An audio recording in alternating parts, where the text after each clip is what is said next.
میں نے میاں صاحب سے ریکویسٹ کی کہ میزائل بنانے کا موقع دیں، کچھ پیسے دیں، تو انہوں نے گول مول کر دیا، پیسے نہیں دیے۔ جب بے نظیر صاحبہ تھیں تو میں نے پھر ان سے ریکویسٹ کی کہ آپ ہمیں ان سے پہلے کہ آپ ہمیں میزائل بنانے کے لیے کچھ فنڈ دیں تاکہ ہم ڈیلیوری سسٹم بھی ہو، ورنہ ایٹم بم اگر ویسے ہی رکھا ہوا ہے تو اس کا کیا فائدہ ہوگا، کچھ بھی نہیں ہو سکتا۔ تو جب میں ان کے پاس گیا، انہوں نے کہا کہ بیگ صاحب سے پوچھ لیں، اگر وہ آپ کو سپورٹ کرتے ہیں تو پیسے فوری حاضر ہیں۔ بیگ صاحب اس کے لیے تیار تھے، میں بیگ صاحب سے پہلے بات کر چکا تھا۔ انہوں نے کہا کہ بیگ صاحب نے کہا فوری ان کو فون کر کے جی میں تیار، میری مرضی ہے اور میں اس کو بہت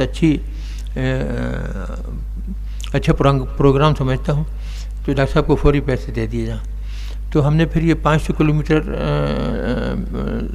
رینج کی میزائل بنائی، جس سے چائنا کے ساتھ کوآپریشن کی۔ ہم نے کہا کہ شروع میں کم از کم یہ تو ہو جائے گا کہ ان کے دہلی وغیرہ تک ہم مار سکتے ہیں اور ان کو ڈرا سکتے ہیں۔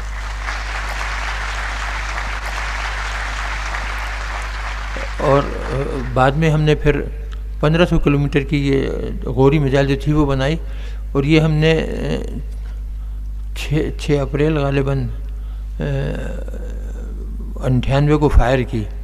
تو وہ گئی بلوچستان میں جا کے دلبندین کے قریب ٹارگیٹ پہ جا کے گری۔ بس جب یہ میزائل فائر ہوئی، ایک تو کسی کو پتہ ہی نہیں تھا کہ ہم کوٹے میں یہ کام کر رہے ہیں، تو اس طریقے سے ہم نے وہ میزائل فائر کی، جب وہاں گری تو ہندوستان کا تو دم ہی نکل گیا۔ اور جب وہاں اس وقت ہمیں لوگوں نے بتایا کہ ایک سفارتی فنکشن میں وہاں ایک ہندوستان کے ایئر چیف نے بتایا کہ اب تک تو ہم پاکستان پہ بہت بھاری تھے، ہم جب چاہتے ان کو حملہ کر کے تباہ کر دیتے اور ان کا جہاز اڑنے بھی نہیں پاتا اور ہم ان کو وہیں گرا دیتے، لیکن آج جو پاکستان نے یہ موبائل میزائل لانچ کی ہے 1500 کلومیٹر کی، اب وہ ایڈوانٹیج ہمارا ختم ہو گیا۔ تو یہ بات تھی۔ اب